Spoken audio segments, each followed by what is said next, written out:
அடுத்த கேள்வி பாருங்க. வரிக்குதிரைகளிடம் காணப்படும் ஆற்றல் மிக வேகமாக ஓடும் ஆற்றல். இதுல இருக்கும். ஒரே கருத்தை தரும் 3 சொற்கள் பந்தியில் வந்துள்ளது. ஒரே கருத்தை தர 3 சொல் வந்திருக்கான். அது என்னன்னு சொல்லி கேட்கிறாங்க. என்னென்ன வந்திருக்கு கண்டுபிடிச்சாங்க சொல்லுங்க பாப்பா. ஆற்றல், பலம், சக்தி. பலம், ஆற்றல், சக்தி என்பது 3 வித்தியாசமான ஒரே கருத்தை தார சொற்கள்.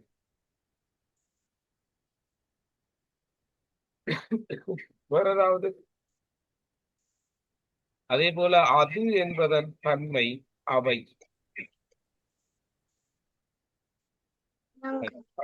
இதுல ஏதாவது கேட்கணுமா பிள்ளைகள்? அடுத்தது போகுமா? பழமொழிகளை பூர்த்தி செய்ய பொறுத்தார் பூமியாழ்வார். பூமி யாழ்வார். இதுல ஒரு எழுத்து பிள்ளைண்டா பிள்ளைதான. அடுத்தது அகத்தின் அழகு முகத்தில் தெரியும். நீங்க எழுதிவீங்க. அடுத்தது மனம் போன போக்கெல்லாம் போக வேண்டாம். மனம் போன போக்கெல்லாம் போக வேண்டாம் என்று இருப்போம்.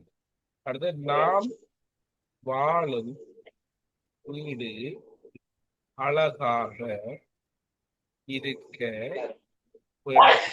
இந்த ஓடலுக்கு எழுதுனா சரி. அடுத்தது தோழன் தோழி. தோழன் தோழிக்கு எதிர்ப்பால் தோழனா இருக்கு. மனைவிக்கு கணவன்.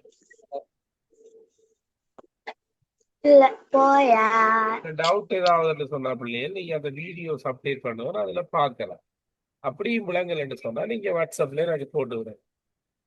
அடுத்தது தெரிந்து போடுட்டார். நாய் வாழையாட்டியது. ஆசிரியர் உரை நிகழ்த்தினார். நீ எதனை விரும்புகிறாய்? வினாத்துறை. தட்டில் மல்லிகை காத்துள்ளி முல்லை காத்துள்ளி ஆகிய பூக்கள் இருந்தன. முற்றுப்புள்ளி. பொருத்தமான மரபு பெயர் எழுதுக. நெல்லின் உள்ளிடு அரிசி போல பலாவின் உள்ளேடு. பலாக்குள்ள என்ன இருக்கிறது? சுளை. அகம் எதிர்கருத்தை புறம். உண்மை பொய். செயற்கை இயற்கை. ஒவ்வொரு சனிக்கிழமையும் நீ பேப்பர் கொண்டு காட்டணும். நீங்க திருப்பி உங்களோட பேரண்ட் சைன் பண்ணியா லாபம் நட்டம். இப்பண்டா கப்பல்.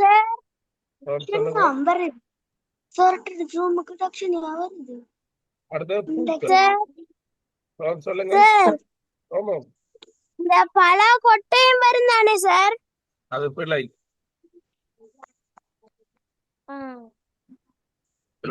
அடுத்த பாருங்க. வண்ணத்தி பூச்சிக்கு ஆங்கிலத்துல என்ன சொல்றாங்க? பட்டர்ஃப்ளை.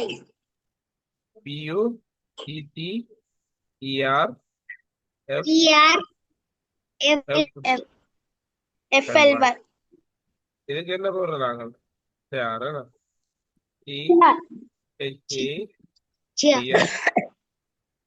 இதுக்கு என்ன வரும்?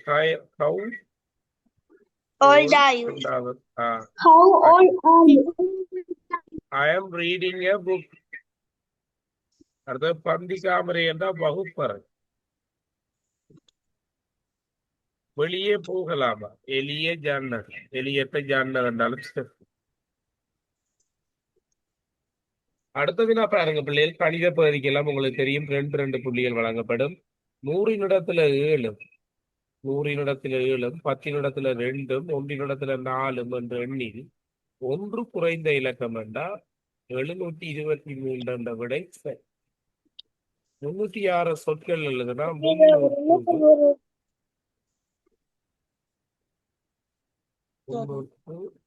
என்றாலும் சரி, அல்லது 306 என்றாலும் சரி. இப்படி இவ்வளவுதான் சேர்த்து பண்ணுதான். அடுத்தது மைக்கெல்லாம் ஓன் பண்ணி வைங்க. தேவையான நேரம் ஓன் பண்ணிக்கொள்ளுங்களா? அடுத்தது கவனிச்சுக்கோங்க. 842 என்ற இலக்கங்களை பயன்படுத்தி அமைக்கக்கூடிய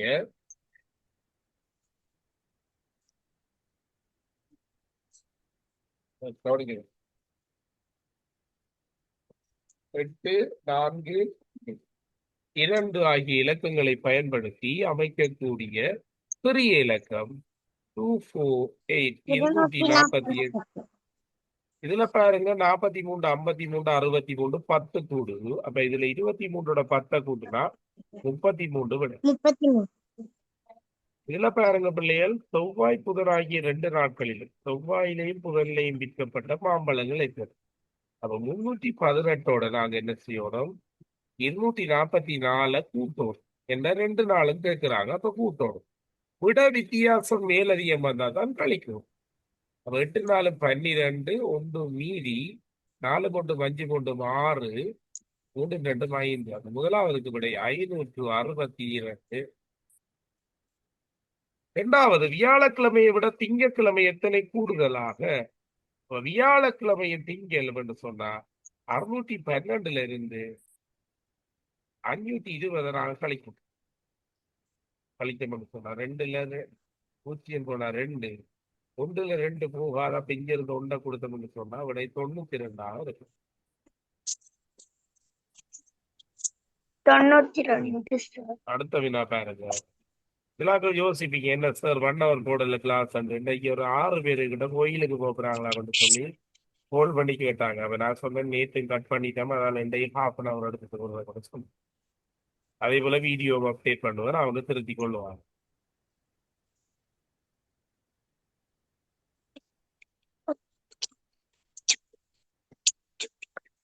அதே போல கவனிச்சு கொள்ளுங்க.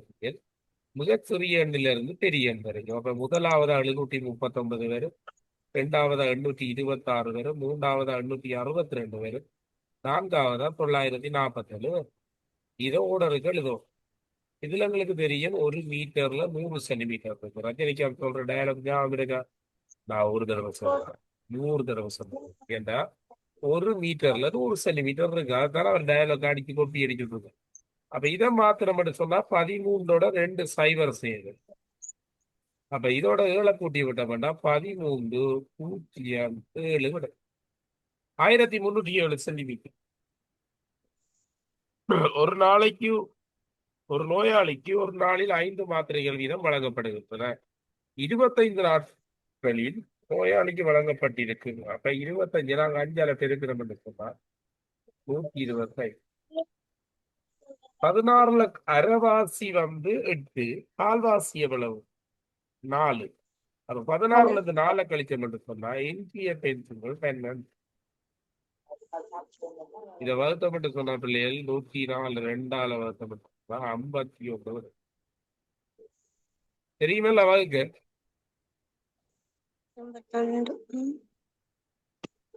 என்ன நம்பர் நான் போட்டு வச்சிருக்கேன். அடுத்து ஒரு பைக்கு புத்தகத்தின் விலை 65 ஆகும். 45 41 உள்ளது. அப்ப இன்னும் எவ்வளவு வேணும் மட்டும் கேட்கிறாங்க. அப்ப நான் 65ல இருந்து 41 கழிச்சோம்னு சொன்னா 4 2 விடை 24 ரூபா வேணும். அப்ப இதை எழுதக்குள்ள நாங்க என்ன செய்யணும், கட்டாயம் ரூபாய் 24.00 மட்டும் போடும். அடுத்த பாருங்க பிள்ளைகள், இதில் அரைவாசியை பென்சில் 1 2 3 4 5 6 இருக்கு. அப்ப நீங்க 3 6 அரைவாசி எவ்வளவு? 3 தானே. 3க்கு நுழைச்சி விட்டீங்கன்னா தெரியும். அது விரும்புற மாதிரி நுழைச்சலாம், ஆனா 3 கட்டத்துக்கு நுழைச்சி இருக்கும். விரும்புற மாதிரி நுழைச்சலாம், ஆனா நீங்க 3 கட்டத்துக்கு என்ன செய்யணும், நுழைச்சி இருக்கணும், வடிவாகவும் இருக்கணும். சரியா? அடுத்து பின்ம உருவத்தின் பெயர் உருண்டு போறபடி உருளது. சொல்லுங்க. 23 கொஞ்சம் சொல்லுங்களேன் சார். 23க்கு 51 மாதம். 52 வருது சார். 52 சார். 102 104 என்ன? 52 சரி. 52. Very good. 104 என்ன? நான் 102 பார்த்தேன். வேணுமெண்டா வகுத்துக்காரர் பார்த்துக்கொள்ளுங்க. 2ஆல பிரிப்போம். 2 10 கழிச்சு பண்ணா 0 4ல 2 முறை. ஓகே 54 விடுங்க.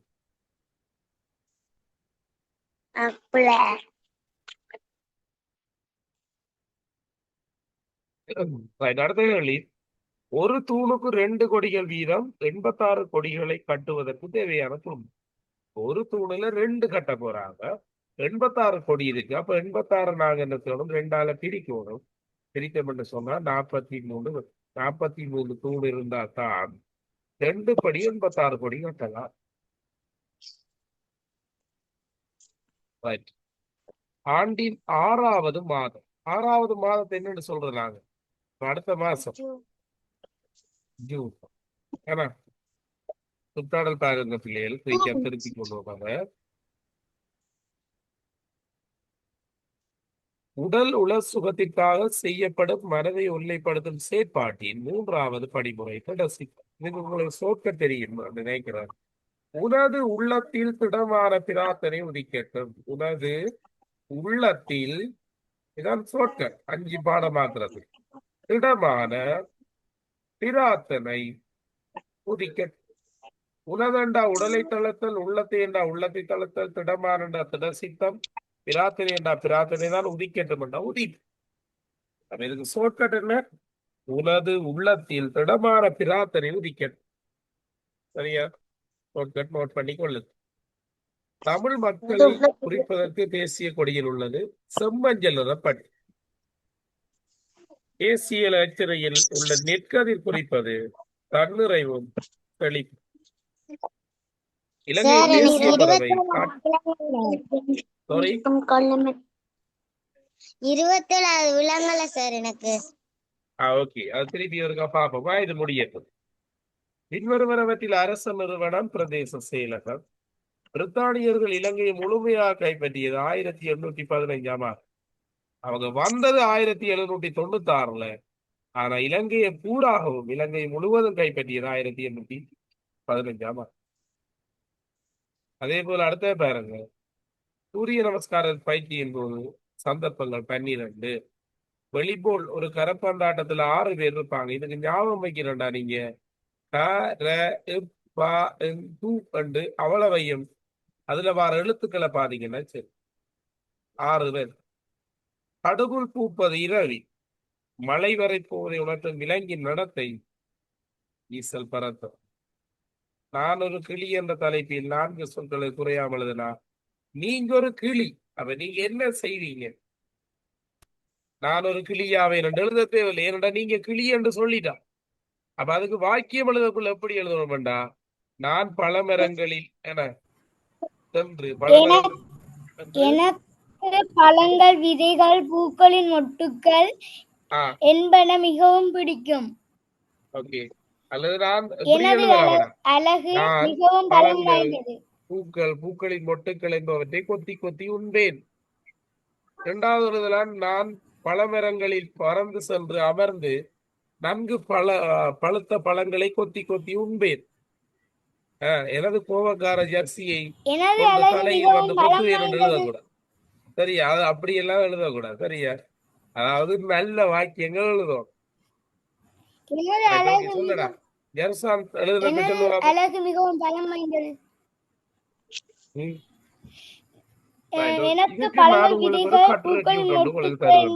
சரியா?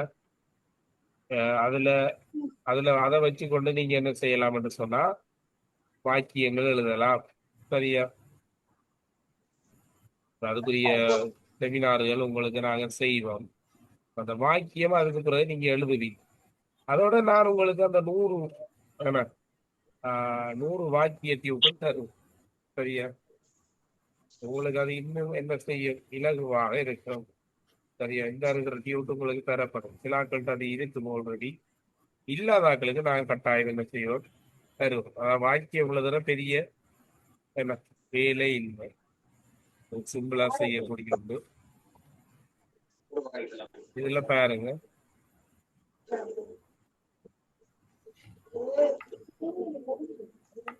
இந்த இருக்கிற வாக்கியத்துல இந்த இப்படியான வாக்கியங்கள் எல்லாம் நானே எழுதி உங்களுக்கு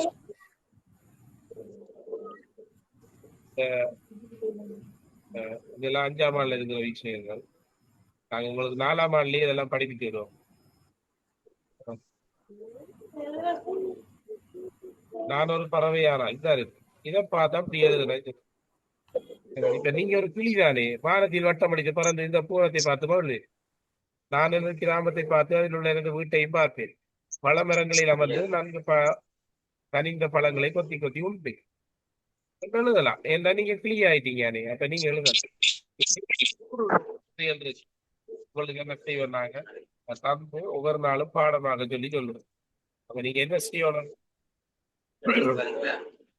ரெடியா இருக்கணும். அப்பதான் நாங்க செய்யணும். ரைட். ஜெர்சி, உங்களுக்கு எத்தனையாவது டவுட்? 21வது.